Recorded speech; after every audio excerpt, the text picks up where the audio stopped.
আর এইরকম ভাবে আমার পথ আটকাচ্ছেন কেন? সরুন, আমি ওপরে যাবো। হ্যাঁ, অফকোর্স তুমি উপরে যাবে, মানে সেই ব্যবস্থা তো তুমি নিজেই করেছো। সরুন বলছি, সরুন। একটু একটু ধৈর্য ধরতে পারলে না? হ্যাঁ, আমি তো তোমাকে খুব ভালো করে বুঝিয়েছিলাম যে আমি না শুনতে অভ্যস্ত নই, আর এর ফল তোমার জন্য ভালো হবে না। সরুন বলছি।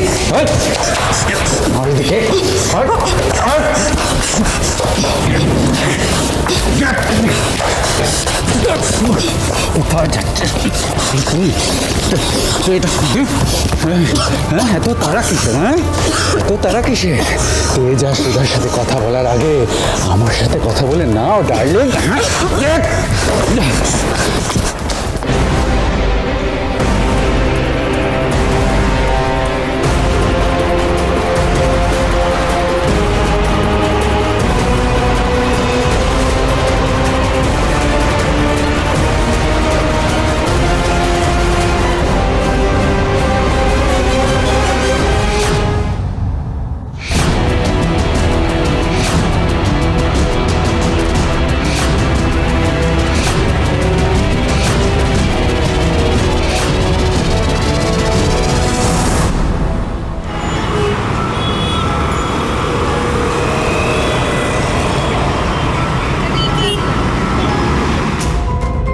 এদিকেই তো মনে হচ্ছে,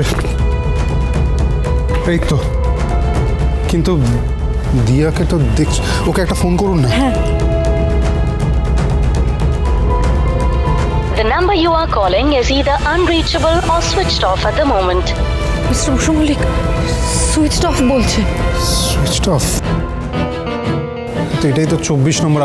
আপনি এখানে দাঁড়ান, আমি ওপরে গিয়ে দেখছি।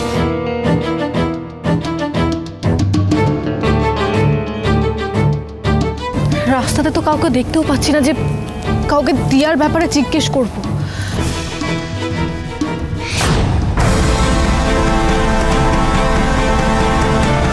এটা তো দিয়া স্কার্ফ। সুধা, আমি ওপরে দেখলাম দিয়া তো নেই। অথচ ওর স্কার্ফটা এখানে পড়ে আছে মিস্টার বসু মল্লিক। আমার মন বলছে কোনো কোনো বিপদ হয়েছে, আমাদের এক্ষুনি পুলিশের কাছে যেতে হবে মিস্টার বসু মল্লিক।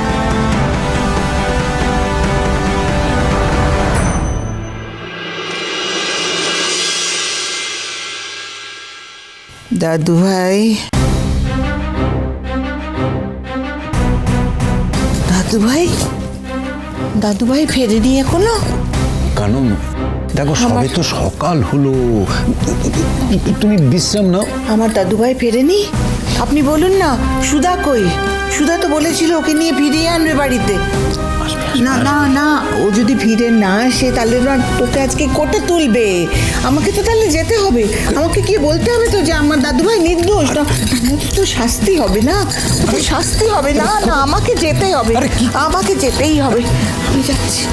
কানন কানন কানন কানন কানন, একটু দাঁড়াও, যেও না। কানন, আমার ছেলেটার সঙ্গে থেকো ঠাকুর, ওকে সাহায্য করো। তুমি তো জানো আমার তেজ নির্দোষ। ও দিদি ভাই, শুধু গজানন কেন, এইবারে প্রত্যেকটা মানুষ জানে যে আমাদের তেজ একজন সৎ সরল ভালো মানুষ। বিশ্বাস করো তুমি, তুমি দেখো আমার মন বলছে যে আজ এমন কিছু হবে যাতে প্রমাণ হবে যে আমাদের তেজ সম্পূর্ণ নির্দোষ, আর আমাদের ছেলেটা আবার ওর দুই মায়ের কাছে ফিরে আসবে। তুমি দেখো। বড় বৌমা, বড় বৌমা, মেজ বৌমা কোথায়? দাদু ভাই কোথায়? দাদু ভাইকে ডাকো, এক্ষুনি ডাকো। মা তেজ আর সুধা এখনো বাড়ি ফেরেনি। মা ফেরেনি কেন? ফেরেনি কেন? ফেরেনি কেন? বাড়ি ফেরেনি কেন? কোথায় ওরা? ও মা, আমরা সত্যি কিছু জানি না মা। আমরা সেই ভোর থেকে উঠে ঠাকুরকে ডাকছি যেন উনি আজকের মধ্যে সবটা ঠিক করে দেন। কতটা ঠিক হবে সেটা বলতে পারবো না, আর এটাও জানি না যে কি আছে আমাদের কপালে। অত ভেবে কি লাভ দাদা, কি আছে না আছে, ভাগ্যে যা আছে তাই হবে। তেজের ভাগ্যে যদি এখন হালকা হাজতবাস লেখা থাকে, আমি আর তুই কেন, গজাননও তা খণ্ডাতে পারে। খবরদার মেজো খোকা।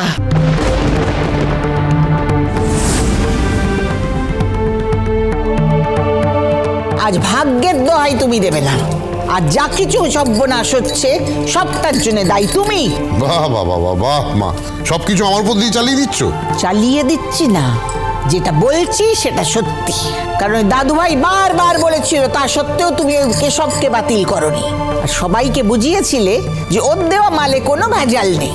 অথচ সেদিন যদি তুমি দাদুভাইয়ের কথা শুনতে, তাহলে আজ আমাদের এই দিন দেখতে হতো না, আমাদের ফ্যাক্টরিতে তালা ঝুলতো না, আর আমার দাদুভাইকে পুলিশি ঝামেলায় জড়াতে হতো না। কিন্তু কিন্তু ভুল আমারও।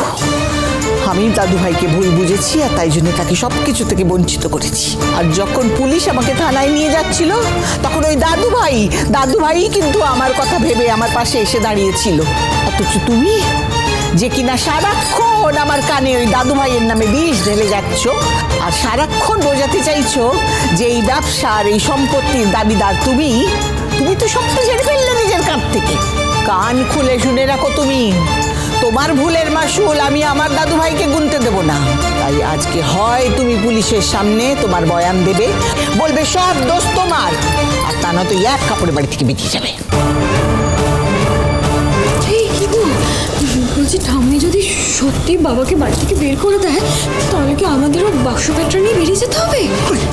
চুপ করবে তুমি? আমি আর অনিমেষ আমরা তো তোমার কোম্পানির কর্মচারী মাত্র।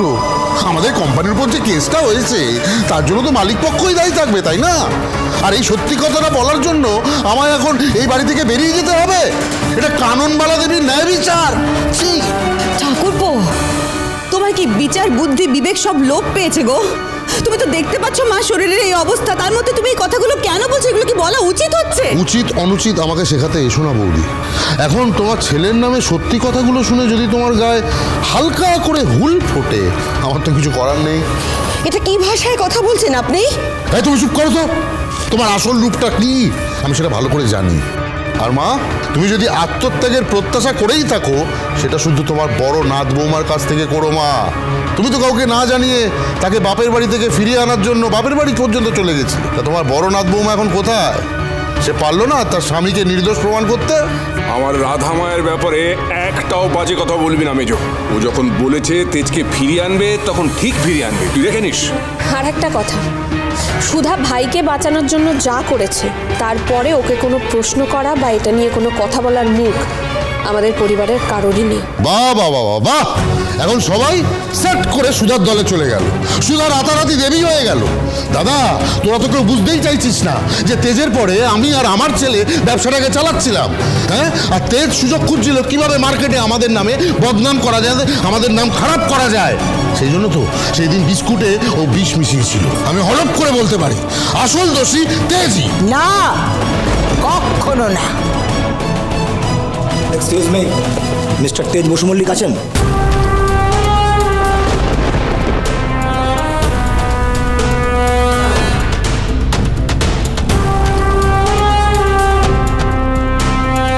বাড়িতে পুলিশ?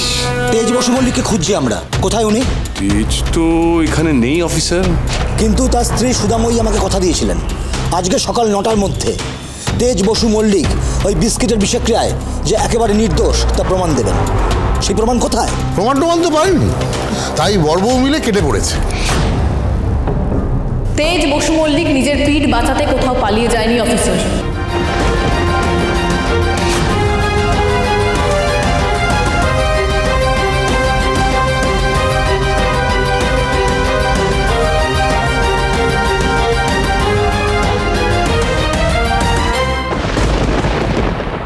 তুমি নিজেকে বাড়ির যোগ্য বউ প্রমাণ করেছো সুধা। এতদিন পরে আমি আমার বড় নাত বৌমাকে বরণ করে ঘরে তুলব। এই বাড়িতে ফিরতে পারি একটাই শর্তে। কি সত্য?